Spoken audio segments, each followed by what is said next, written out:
Hello, I'm meteorologist Bill Steffen. Thanks for coming here to get your dose of weather. And boy, what a cold pattern this is. This is truly the polar vortex coming down over Hudson Bay and allowing lots of Arctic air to filter down into the United States. Well, we're at Tuesday, February 18th. We have periods of snow on tap for today, especially if you're near the lakeshore, but nothing terribly heavy. There will be slick spots on the area roads, and you want to look out especially for parking lots, sidewalks, driveways, and some of those lesser traveled roads and side streets. Cold weather Tuesday and Wednesday with temperatures only in the teens during the daytime, single figures to near zero at night. And not as cold by the time we hit the weekend. Temperatures ought to be back up perhaps into the low 30s. The average high temperature for this time of year is 34. And we are going to be seeing an end of month warm up. Well, this is kind of interesting. I've mentioned this before, but where is the Muskegon buoy? Buoys, for the most part, are taken in during the winter so that they're not out on the lake, but they've left the Muskegon buoy in, and they did that all last winter, and it stayed out there just fine, gave us wave heights and water temperature information and all that. Well, this year they did the same thing, and the chain broke, and so the buoy has just been floating around Lake Michigan. It's still transmitting, so we got in fact, over the weekend, we got a wave report from the buoy at 12.2 feet. So it's interesting to have that information. And of course, we'd like to see water temperatures when we forecast lake effect snow. That's one of the big waves there on the right that occurred over the weekend. That was over at Muskegon, coming right up over that's the North Pier Light at the Muskegon Channel. And there's the notice that they sent out here. This buoy is currently adrift in the central basin of Lake Michigan. Data may not be accurate to the original deployment, and of course that occurred on January the 30th. So if you're looking along the lake shore, you might spot a buoy out there. They'd probably like to know where their buoy went. Hey, we've got a new sponsor. This is amazing. I am so geeked. We want to thank Complete Care Concierge for coming on board with us here. If you need a fast, efficient, and affordable cleaning service, Complete Care Concierge has you covered. Serving all of West Michigan, we offer one-time daily, weekly, and bi-weekly cleans, plus move in and move out. We also service apartment hallways and laundry rooms. Our work is guaranteed. Gift cards are available, and we even clean on weekends. There's no better way to say I love you than giving a tired mom a break from dishes and laundry. Are you a busy professional? Pamper yourself by vacuuming and dusting off your plate. Are you an office manager? Keep your business looking and feeling its very best. The number is 616-264-1397 today for a spotless space and a total peace of mind. And the website is up there too, down on the bottom right, www.completecareconcierge.com. And we'll be posting the email address on the website at billsteffen.com so you can check them out. But thanks again to Complete Care Concierge for coming on board with us here on the blog. Beautiful picture today that shows a classic example of lake effect. It would be totally sunny over most all of this area, but as you can see, it's sunny in Wisconsin. You can see the snow on the ground there. The northern part of Wisconsin looks darker because there's more conifer trees up there. You can see the west part of Lake Michigan. The sun was shining there. You can see the ice in Green Bay. That cold air comes across Lake Michigan and the other Great Lakes, and it picks up moisture, produces the clouds and the snow showers. Now, it's really cold, and you would expect the lake effect to be really going strong now, but it isn't. The overall air mass is very, very dry here. So and also when it gets this cold, the flake size is really small. You don't get the really big flakes that you get when the temperatures are up closer to 30.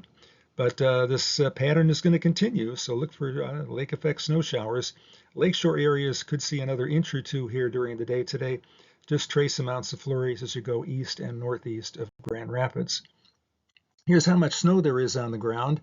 Now, if you take a look at a place, let's say you're looking at Cadillac, you can see the town name there. The snow total there is in the upper left-hand corner. So the 21 inches goes with Cadillac, the 13 inches goes with Manistee. Traverse City there with a little over a foot of snow on the ground. You can see that purple area right there, places that have at least 2 feet of snow on the ground. That's to the east of Traverse City.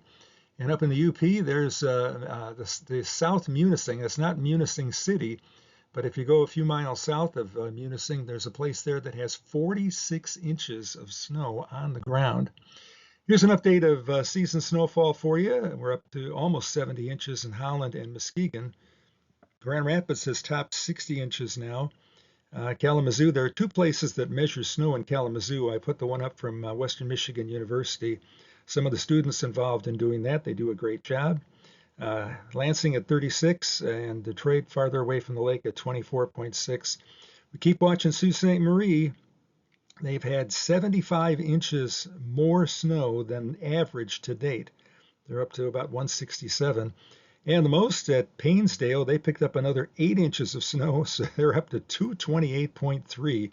That is 19.3 feet of snow up there on the UP. And when they have this much snow, when it piles up that much, when it's 3-4 feet deep, they have somebody that goes along the snowmobile trails and makes sure that no one's going to bump their head on a branch. And they've actually gone out there and trimmed away some of the branches that somebody it might pose a danger to people on the trail. So interesting. That same area from Marquette over to Sault Ste. Marie or to Quamanon Falls, we'll see another 6 to 8 inches of snow here over the next 72 hours. Again, this is a 3-day total. And you can see here in our area, the dark blue would, on the scale to the side, they represent about 3 to 5 inches of snow, and that's over a 3-day period. So that would just be occasional periods of light snow. You can see Lake Erie doesn't get much lake effect snow now because much of the lake is covered with ice. But look at Lake Ontario. There's a high plateau there called the Tug Hill Plateau. There's a town there called Hooker, and they have had 296 inches of snow so far this winter. They say the snow in places is 5 feet deep. And again, that is to the east or east-southeast of Lake Ontario. Here's a wide view of snow expected over the next 72 hours. Look at the snow that's going to fall in Kansas, Missouri, into southern Illinois. That area, of course, has been a little bit on the dry side as you get west out in the plain states, especially Kansas. So that area right there is seeing some much needed moisture for planting season as that comes up. Mountains out west still getting a lot of snow out there, and there will be snow today in parts of North Carolina and Virginia. So interesting weather pattern shaping up. There it is a little bit zoomed in. You can see the snow east of Lake Ontario and also between Marquette and Quamanon Falls. Forecast for today, a high of 15. The average high temperature is 34, so that's almost 20 degrees colder than average. I've got snow for an icon there, but there'll be some peaks of the sun shining through the occasional snow flurries that we'll have. Winds a little bit lighter than yesterday, west-northwest, 10 to 15 miles an hour.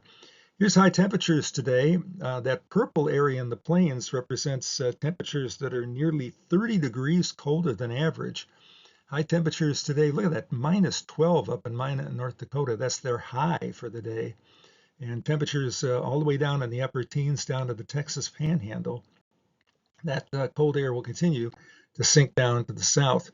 So your forecast for 5 days, a couple of light snow showers mainly near the lake today, cold 15, not much better tomorrow at 18, and we should be back up around 19 or 20 here on Thursday.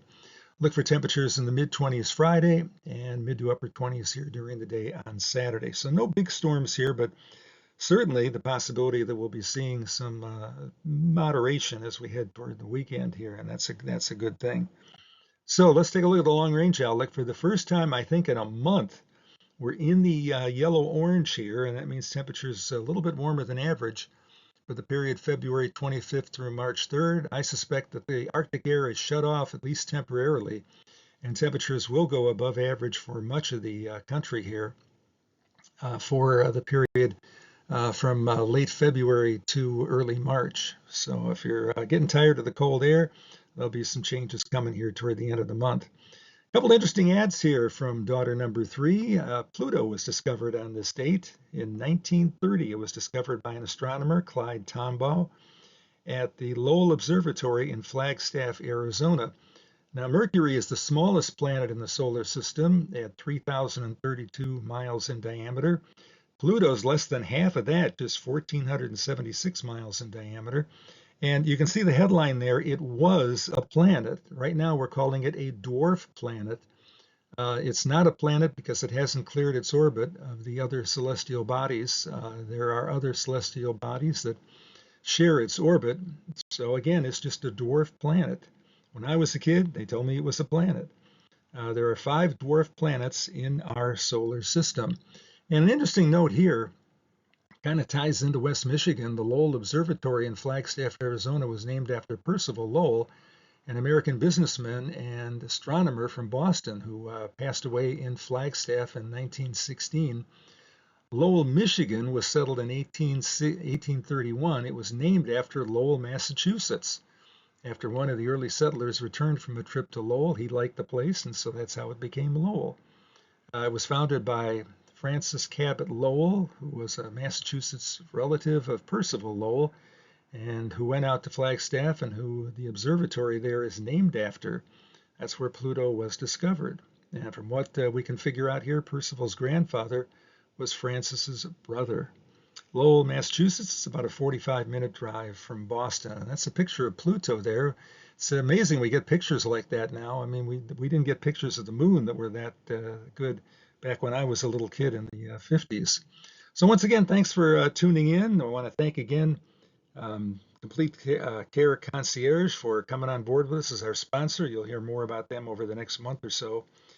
Stay warm out there. It's chilly, and we will continue to have updates on the blog here throughout the day. And thank you again.